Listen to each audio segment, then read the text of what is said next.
ఎలా ఉంది టేస్ట్? బాగుందా? తక్కువ స్వీట్. నీకు ఆల్సో బాగుందా? నువ్వు బాయా గర్లా? నువ్వు గర్ల్వా? ఫ్రాక్ వేసుకుంటే గర్ల్ అయిపోతావా? వావ్, చాలా బాగుంది కలర్. ఐస్ క్రీమ్ కదా? ఏదో ఒకసారి చేతి.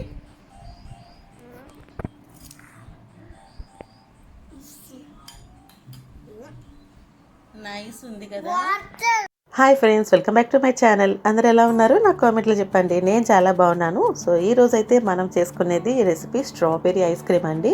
సో నేను దీనికోసం రెడీమేడ్ స్ట్రాబెర్రీ మిక్స్ అయితే తీసుకున్నాను. సో మనం ఇంట్లో ఎలా చేసుకోవచ్చు అనేది మీకు చూపిస్తాను.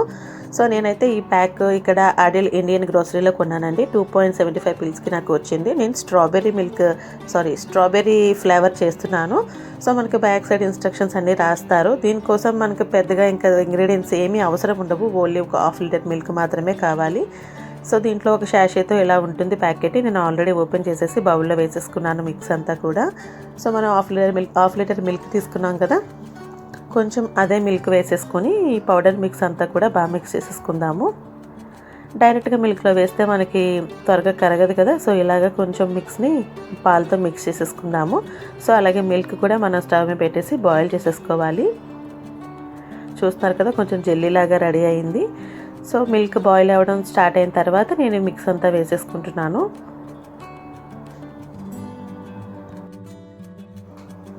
సో మిల్క్ బాయిల్ అవ్వడం స్టార్ట్ అయిన తర్వాత నేను ఈ మిక్స్ అంతా వేసేసుకొని బాగా కలుపుకోవాలి. మనం ఇక్కడ కలుపుతూనే ఉండాలి, లేదంటే ఇది కొంచెం థిక్గా క్రీమీ స్ట్రక్చర్ అవుతూ ఉంటుంది మిల్క్. సో మనం కలుపుకోకపోతే కింద అంటుకుపోతుంది.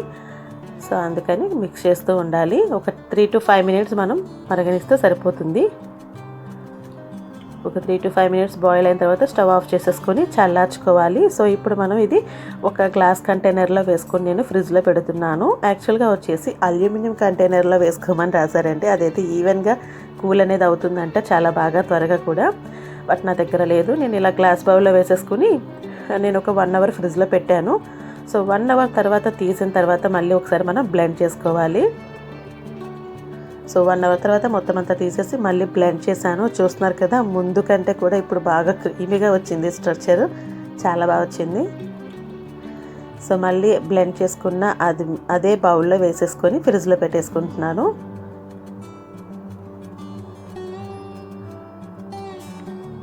చూస్తున్నారు కదా ఎంత క్రీమీగా వచ్చిందో. కొంచెం క్వాంటిటీ కూడా ఎక్కువగా అనిపించింది బబుల్స్ ఫామ్ అవ్వడం వల్ల. సో ఇప్పుడు మళ్ళీ ఈ బౌల్ని నేను ఫ్రిడ్జ్లో పెట్టేసుకుంటున్నాను. 2-3 అవర్స్ తర్వాత మనకి ఐస్ క్రీమ్ అయితే రెడీ అయిపోతుంది ఇలాగా. సో నేనైతే ఇంకా ఎక్కువసేపు ఉంచానండి. ఒక 4 to 5 అవర్స్ పైనే ఉండిపోయింది. మేము బయటకు వెళ్ళి వచ్చిన తర్వాత తీసి చూశాను. సో చూస్తున్నారు కదా ఎంత బాగా వచ్చిందంటే ఐస్ క్రీమ్ చాలా బాగా వచ్చింది. చాలా క్రీమీగా ఉంది. టేస్ట్ అయితే చాలా బాగుంది. మరీ ఎక్కువ స్వీట్ కూడా అనిపించలేదు నాకు. సో బాగుంది, పిల్లలకైతే బాగా నచ్చింది.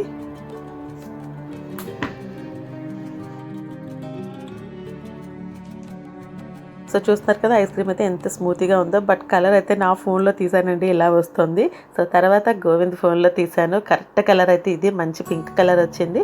సో ఈ రెసిపీ కనుక మీకు కూడా నచ్చినట్లయితే, ఈ వీడియో నచ్చినట్లయితే తప్పకుండా లైక్ చేయండి, షేర్ చేయండి, కామెంట్ చేయండి. Thanks for watching this video. మరొక మంచి వీడియోతో మళ్ళీ కలుద్దాం. Bye bye.